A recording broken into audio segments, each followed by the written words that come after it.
Hi guys! Magluluto tayo guys ng sago. Mango sago. Dessert po ito guys.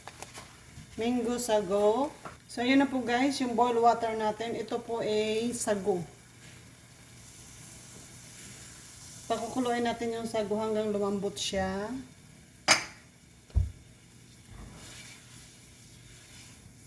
Then habang pinapakuluan natin yan, i-prepare natin yung mango. So yun po guys, yung mango, i-ano na natin para may ano naman siya, may design. Bago natin siya tanggalin dito sa balat.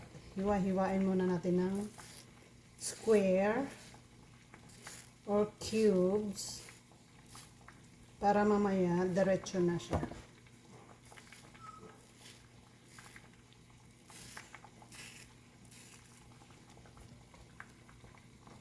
So, yun na po guys. Ito na po yung, yan ah. Yan. Easy po siya. So, igaganon po natin siya.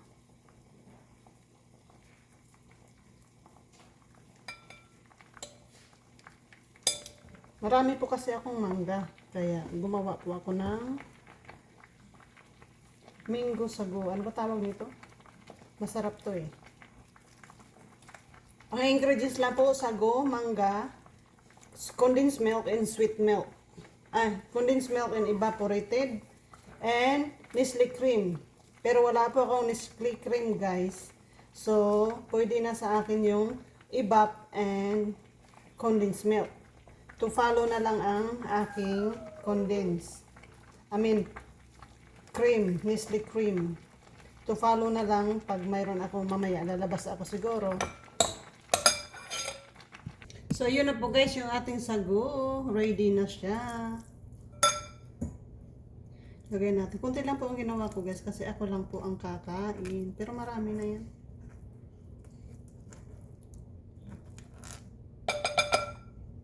So, ayun na po guys. Yan, nilapit natin ang dilim.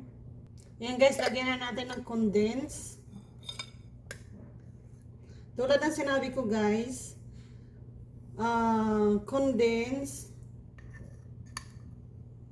at saka evaporated and Nestle cream.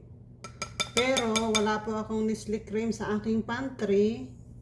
Lalabas pa ako guys para bumili. So mamaya na po yung Nestle cream natin. To follow na lang yung ating Nestle cream. Pero ito pa lang guys, kahit wala ng Nestle cream, masarap na po ito. Shout out po sa aking asawa, favorite niya po to. Honey, you like this. Remember? This is your favorite. Gusto niya to.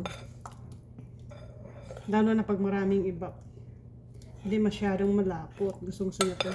Masarap to guys. Lagay nyo sa refrigerator. Tingnan nyo. Ang sarap niya. Lalo na pag may Nestle cream to. Ang sarap nito. Tikman natin kung matamis na. At pwede natin dadagan ng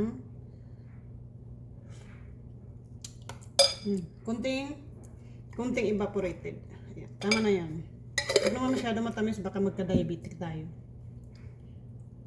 So, ayun na po guys, yung ating sago with mango. Perfect dessert po guys. So delicious. Ang sarap niya. Oh. Ang sarap niya guys. Ayan.